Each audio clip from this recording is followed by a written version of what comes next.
வணக்கம்.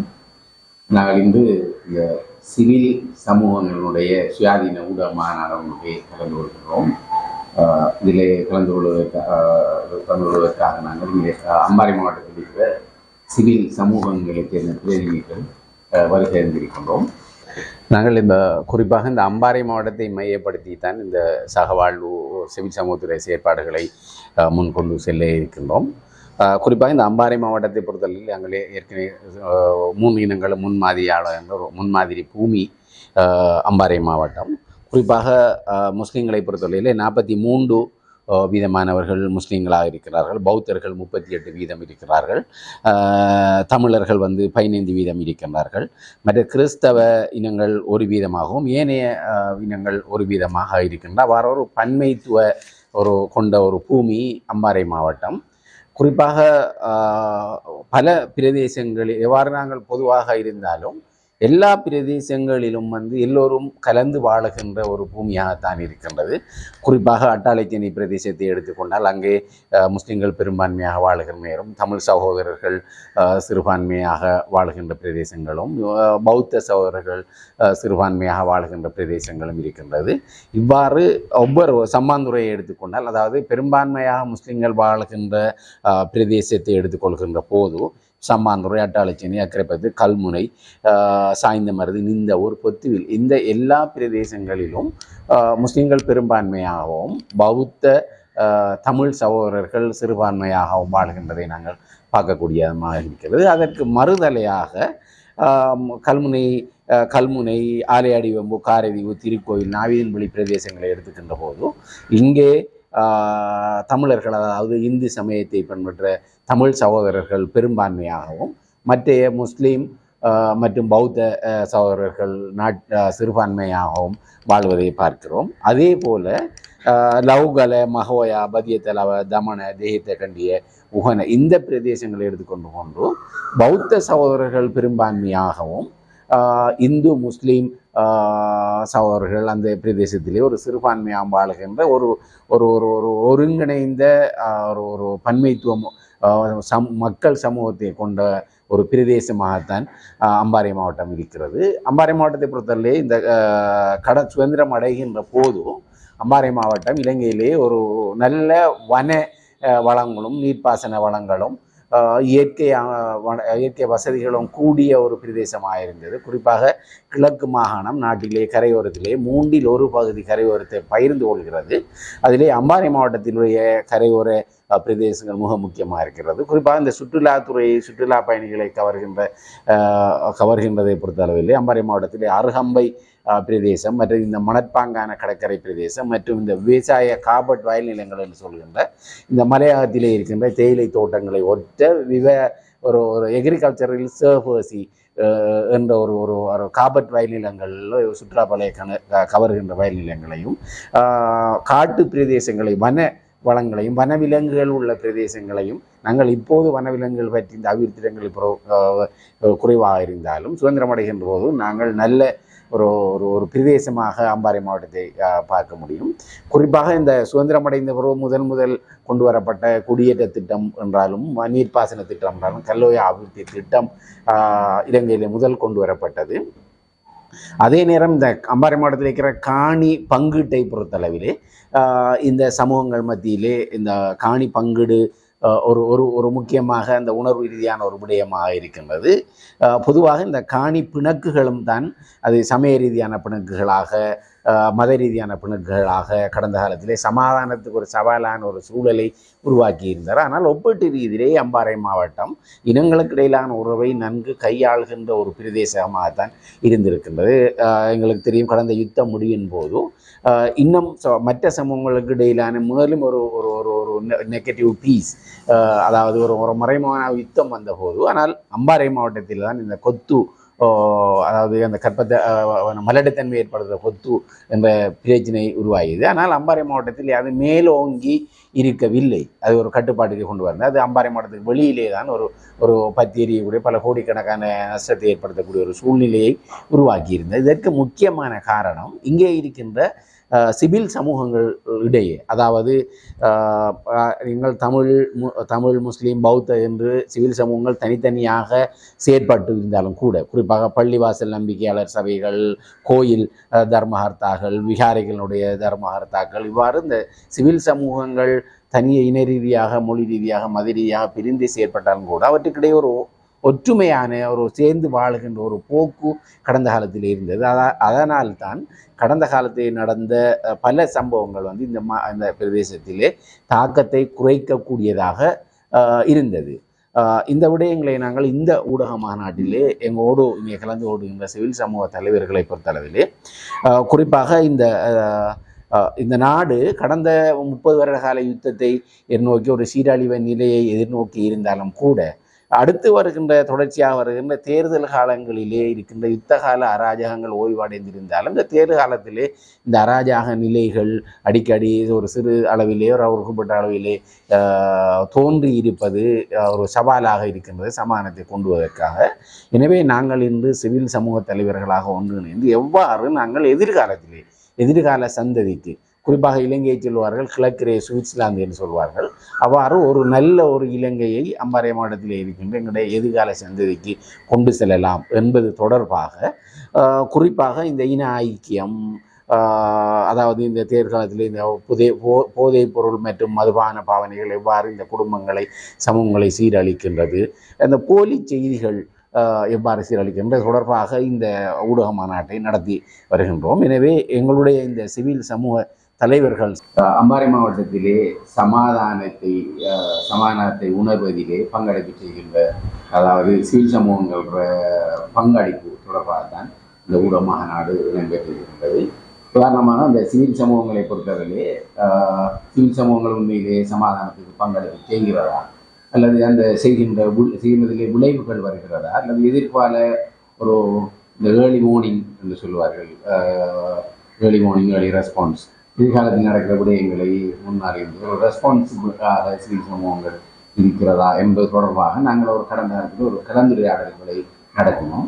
அந்த கலந்துரையாடல்கள் 2 சிவில் சமூக தலைவர் கொண்ட குழுக்களாக நடத்தப்பட்டது. ஒன்று அட்டாளைச்சேரியிலே திருக்கோயில், ஆலடி ஒன்று அக்கரைப்பத்தில் அட்டாளைச்சேரியில் இந்த ஒரு பிரதேசங்களைச் சேர்ந்த தமிழ் முஸ்லீம் சமூகங்களைச் சேர்ந்த சிவில் சமூக தலைவர்களை எடுத்து அட்டாளைச்சேரி லோய்ஸ் ஹோட்டலிலே ஒரு கலந்துரையாடலை செய்திருந்தோம்.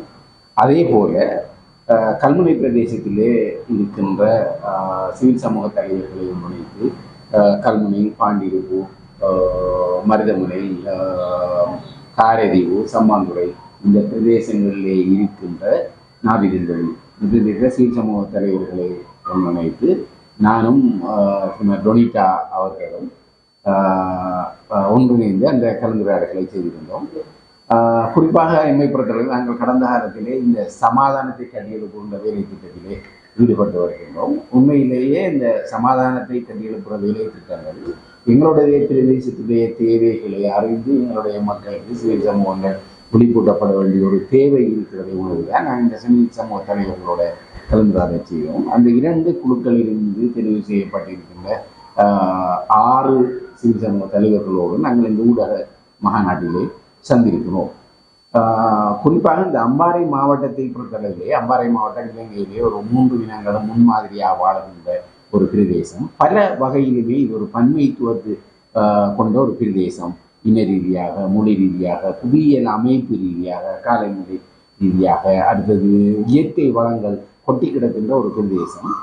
நாட்டினுடைய ஏனைய இடங்களைப் போல இந்த நாடு ஒரு இந்து சமுத்திரத்தின் திட்டமாக ஒரு செழிப்பான நிலையாக இருந்தாலும் கூட சமாதானத்தை உணர்வுகளே பல சவால்களை எதிர்நோக்கி இருக்கின்ற இதே அம்பாறை மாவட்டமும் கடந்த 30 வருட யுத்தத்தாலே பாதிக்கப்பட்டு, அதற்கு பிறகு இயற்கை அழிவுகளால் பாதிக்கப்பட்டு, இது தொடர்ந்தும் இந்த பொருளாதார மந்தத்தினால் பாதிக்கப்பட்டு, ஆனால் எதிர்காலம் குறித்த ஒரு நம்பிக்கையற்ற நிலையிலும் பல்வேறு இந்த காலங்களில் வருகின்ற தேர்தல் காலங்களில் நடக்கும் சில வன்முறை சம்பவங்கள், இந்த ஒவ்வொரு இனங்களுக்கு இடையிலேயே ஒரு ஒற்றுமையை குளிக்கின்ற வெறுப்பு பேச்சுக்கள், இவ்வாறான பல சம்பவங்களாலும் தொடர்ந்தும் இது ஒரு பாதிக்கப்பட்டு வருகின்ற ஒரு விடயமாக இருக்கிறது. எனவே நாங்கள் இன்று சிவில் சமூகமாக என்ன, அதாவது தமிழ் முஸ்லீம் என்று இன ரீதியாகவும் பிரதேச ரீதியாகவும் உள்ள சிவில் சமூகமாக சேர்ந்து எவ்வாறு இதிலே பங்களிப்பு செய்யலாம் என்ற இந்த வாய்ஸை ரேஸ் பண்ணுகின்ற ஒரு ஒரு நிகழ்வைத்தான் நாங்கள் செய்கிறோம். இந்த ஊடக மாநாட்டை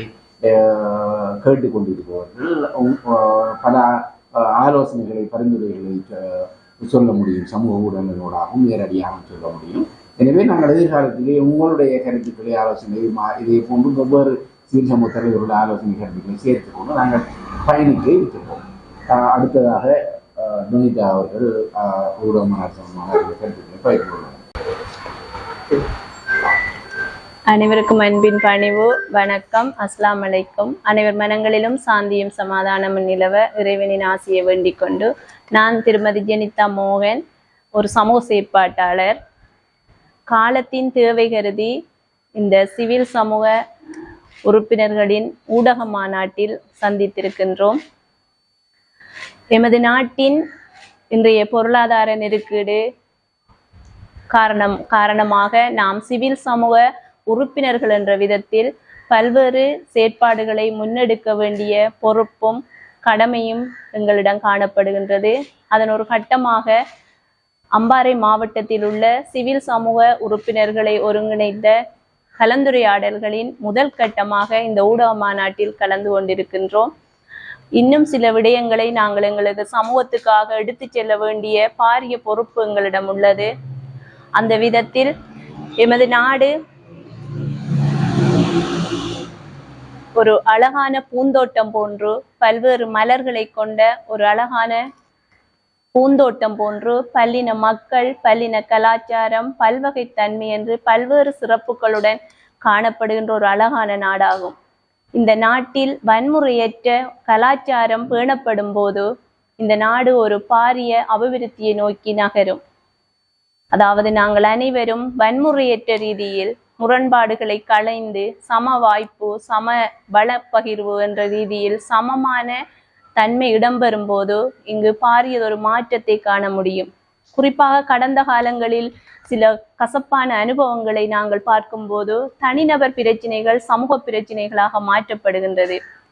எல்லை கிராமங்களில் ஒற்றுமையாக வாழுகின்ற பல்வேறு இனத்தைச் சேர்ந்தவர்கள் சில இனமையவாத கொள்கைகளால் அங்கு பல்வேறு தொடர்பாடல் ரீதியான விமர்சனங்களால், பல்வேறு வதந்திகளால் அங்கு முரண்பாடுகள் ஏற்பட்டு அது வன்முறைகளாக மாறிய சம்பவங்களை நாங்கள் கண்டிருக்கின்றோம். எனவே வன்முறையற்ற ரீதியில் எங்களுடைய தொடர்பாடல்கள் அமைய வேண்டும் என்பது இந்த ஊடக மாநாட்டில் நாங்கள் கேட்கின்ற மிகவும் முக்கியமான ஒரு விஷயம்.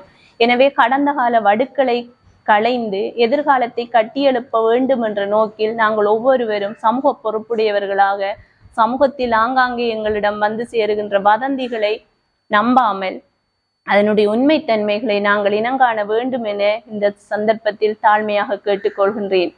மேலும் எமது ஒவ்வொரு மாவட்டங்களிலும் சிவில் சமூக அமைப்புகள், அதாவது நல்லிணக்கத்துக்காக பாடுபடுகின்ற பல்வேறு சிவில் சமூக உறுப்பினர்கள் இருக்கின்றார்கள். அவர்களுடன் சில வதந்திகள் வரும்போது அவர்களுடைய தொடர்பு கொண்டு அதனுடைய உண்மைத்தன்மையினை நாங்கள் அறிந்து எங்களுடைய சமூகத்துக்கு அதனை தெளிவுபடுத்த வேண்டிய பாரிய பொறுப்பும் எங்களுடைய சிவில் அமைப்பு உறுப்பினர்கள் அனைவரிடமும் இருக்கின்றது. எனவே எதிர்காலத்தில் வரக்கூடிய சில வன்முறை சம்பவங்களை நாங்கள் முன்னெச்சரிக்கையோடு செயற்பட்டு அதனை களைய வேண்டும்.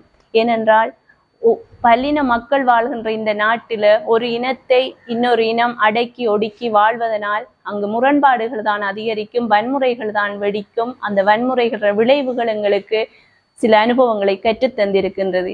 எனவே நாங்கள் அனைவரும் ஒற்றுமையுடனும் எங்களுடைய இலங்கை மக்கள் என்ற ஒரு அடையாளத்துடன் நாங்கள் செயற்பட வேண்டும். அதாவது வன்முறையற்ற ஒரு கலாச்சாரத்தை பேணுவதற்காக நாங்கள் அனைவரும் வன்முறையற்ற அணுகுமுறையுடன் வாழ வேண்டும் என இந்த தருணத்தில் அனைவரிடமும் அன்பாக கேட்டுக்கொள்கின்றேன். நன்றி. அம்பாறை மாவட்ட சிவில் சமூக தலைவர்கள் கலந்து கொள்ளும் சுயாதீன ஊடக மாநாடு சகவாழ்வு மையம் சம்மாந்துறையிலே நடைபெற்று கொண்டிருக்கிறது. அந்த அடிப்படையிலே எங்களுக்கு தெரியும், இன ஐக்கியத்தை மேம்படுத்தக்கூடிய சில விடயங்கள் குறித்து சமூக மட்டத்தில் விழிப்புணர்வை ஏற்படுத்த வேண்டிய தேவை இருக்கின்றது. ஏனென்றால் எதிர்வரும் காலம் எமது நாடு தற்போது பொருளாதார துறையிலே பின்னடைந்து காணப்படுகின்றது. இனங்களுக்கிடையே புரிந்துணர்வு இல்லாத ஒரு தன்மை காணப்படுகின்றது. கடந்த காலங்களிலே யுத்த சூழலும் இயற்கை அனர்த்தமும் நடைபெற்ற இந்த நாட்டிலே தற்போது எதிர்நோக்குகின்ற இந்த ஆண்டு ஒரு தேர்தல் காலமாக இருப்பதன் காரணமாக இனங்களுக்கிடையே ஐக்கியத்தை மேம்படுத்த வேண்டிய ஒரு பொறுப்பு எங்களுக்கு சிவில் அமைப்புகளுக்கு இடையிலே மிக முக்கியமான ஒரு கடமையாக பார்க்கப்படுகின்றது. அந்த அடிப்படையில் நாங்கள் அனைவரும் இலங்கையர்கள் என்ற அந்த தொனிப்பொருளிலே நாங்கள் செயற்பட வேண்டும். இந்த நாட்டிலே இருக்கின்ற பிரதான மதங்கள், மொழிகள் போன்ற இன சுதந்திரங்கள், அதாவது அந்தந்த மொழிகளும் அந்தந்த மதங்களும் தங்களுடைய சுதந்திரமாக செயற்படக்கூடிய அளவுக்கு சட்டங்கள் அமுல்படுத்தப்பட வேண்டும். பாரபட்சமற்ற முறையிலே சட்டங்கள் இயற்றக்கூடாது. எனவே அதிகாரிகள் மட்டத்திலேயும் உயர் அதிகாரிகள், திணைக்கள தலைவர்கள், பாதுகாப்புக்கு சட்டத்துக்கு பொறுப்பாயிருக்கின்ற பொறுப்பு வாய்ந்த உத்தியோகத்தர்கள் இந்த விடயத்தில் மிகவும் கவனமாக இருக்க வேண்டும். அது மாத்திரமல்ல, இனங்கள் ரீதியாக இருக்கப்படுகின்ற பிரச்சனைகளுக்கு அந்த இன ரீதியாக குழுக்கள் அமைக்கப்பட்டு அந்தந்த பிரதேசங்களிலே சமூக முக்கியஸ்தர்களை கொண்ட இன ரீதியான குழுக்களை நாங்கள் அமைத்து அந்த பிரதேசங்களில் காணப்படுகின்ற அமைதியின்மை பிரச்சனைகளை நாங்கள் மிகவும் நல்ல முறையில் இணக்கப்பாட்டுடன் நாங்கள் அந்த தீர்வுகளை பெற்றுக்கொள்ள வேண்டும். இவ்வாறு வருகின்ற போது ஒரு நல்ல ஒரு வளமான ஒரு நாடு, நாம் அனைவரும் இலங்கையர்கள் நல்ல ஒரு பொருளாதார சிந்தனையுடன் நாங்கள் இந்த நாட்டை வளப்படுத்த முடியும் என்ற ஒரு நல்ல புத்துணர்ச்சி ஏற்படுத்த முடியும். எனவே தான் நாங்கள் சமூக ரீதியாக பிரியாமல், மொழி ரீதியாக, இன ரீதியாக, பிரதேச ரீதியாக பிரியாமல் நாங்கள் அனைவரும் ஒற்றுமைப்பட்டு பொது இலக்குக்கு நாங்கள் செல்ல வேண்டிய ஒரு தேவை இருக்கின்றது. எனவே தான் தேர்தல் காலங்கள் வருகின்ற போது இவ்வாறான வன்முறைகளும் இவ்வாறான பிரிவுகளும் ஏற்படுவது சகஜம். கடந்த காலங்களிலே நாட்டிலே தேர்தல் காலங்களிலே இவ்வாறான பிரச்சனைகள் ஏற்பட்டு நாடு நல்ல தலைவர்கள் தெரிவு செய்யாமல் ஒரு பின்தங்கிய நிலைமைக்கு தலைவர்கள் தெரிவு செய்யப்பட்டிருந்தார்கள். அதனுடைய வெளிப்பாடு தற்போது நாங்கள் அனுபவித்துக் கொண்டிருக்கிறோம். எனவேதான் நாங்கள் இன ரீதியாக நாங்கள் பிரிபடாமல் நாமல் அனைவரும் இலங்கையர்கள் என்ற உணர்வுடன் செயற்படுமாறு கற்றுக்கொள்கிறோம்.